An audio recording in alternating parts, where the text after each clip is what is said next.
we get a lot of queries from patients who are wearing wig for long period of time. So now they have made up their mind and they want to get rid of the wig and they want to go for a hair transplant. But what always bothers them, whether it is possible for them or not, and whether it is possible for them to do the transition from that artificial look of the wig to the natural hair transplant look. They don't know how to go ahead and they have a lot of reservation about this particular step. So now I'll tell the problems and the challenges I face as a hair transplant surgeon in such patients. Number one, because of wearing the wig, the hair beneath the wig, they undergo an accelerated hair fall.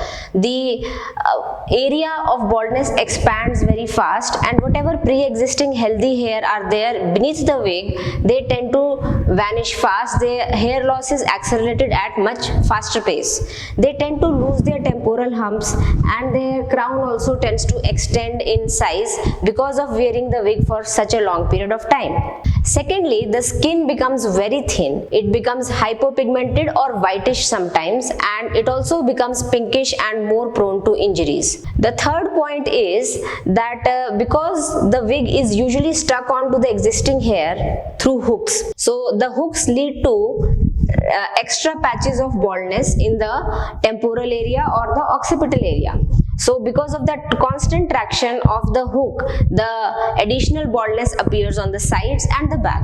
Then sometimes people who use glue for sticking the patch and don't use the hook, in such patients the glue gives rise to allergic skin reaction and the skin is usually erythematous and you can see some skin lesions of allergy due to the prolonged exposure to the wig. Yet another problem that we face is occlusion folliculitis, the way we are facing in this patient, and you can see that there are so many reddish papules, reddish raised lesions on the back side of the scalp, which leads to pain and erythema, and it leads to some amount of scarring also. And if we look at the side view of this patient, we can see that he has a loss in the temporal humps, and the temporal humps are lost in a patient who otherwise would have been grade 6 baldness. The skin problems that I just enumerated are mostly reversible, and when the patient stops wearing the wig or the patch, the problems of the skin in terms of allergy, occlusion folliculitis, they all tend to disappear. But the accelerated miniaturization of the hair and accelerated loss of pre-existing hair is not usually reversed, and also the traction alopecia which develops at the site of hooks, that is also not reversed. Are Dr. Pradeep Sethi and Dr. Erica Bansal. And the clinic is Eugenics Hair Sciences in India.